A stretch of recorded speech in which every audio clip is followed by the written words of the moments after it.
Amazing Grace, the story behind the hymn. This is Cindy Sankiguchi, a cup of devotion, hymns and scriptures for troubled times. Let's take a look at the story behind Amazing Grace.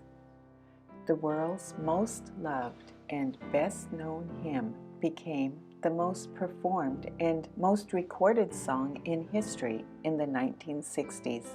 It topped the official singles charts in the early 1970s during the Jesus movement, when millions turned to faith in God.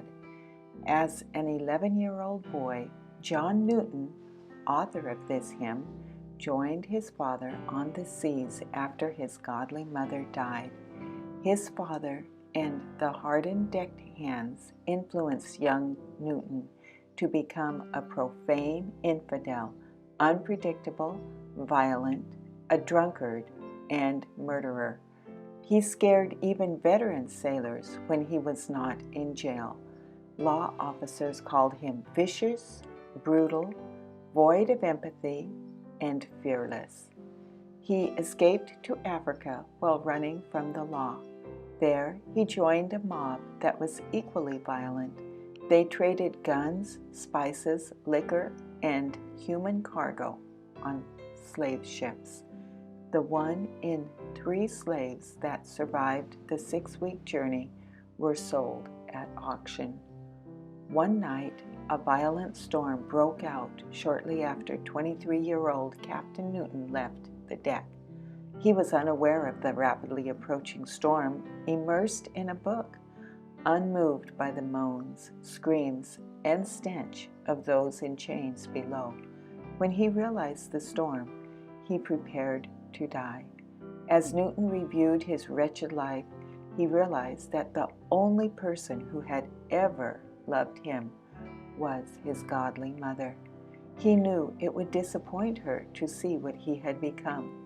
He fell to his knees in prayer, seeking God's grace. This was the hour he first believed. The storm immediately averted, and the ship completed its journey. A few years later, plagued with the struggle between sin and conscience, he could no longer justify the slave trade business.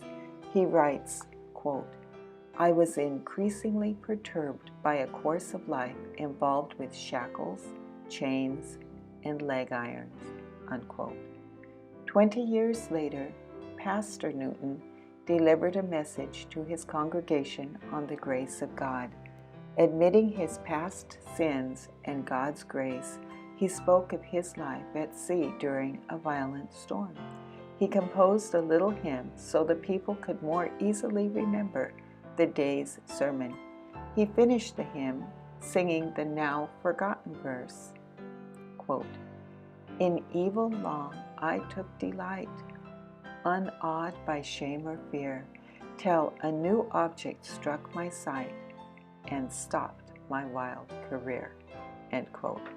When he was an old man and nearly blind, Newton remarked, quote, "My memory is nearly gone, but I remember 2 things, that I am a great sinner and that Christ is a great Savior," unquote.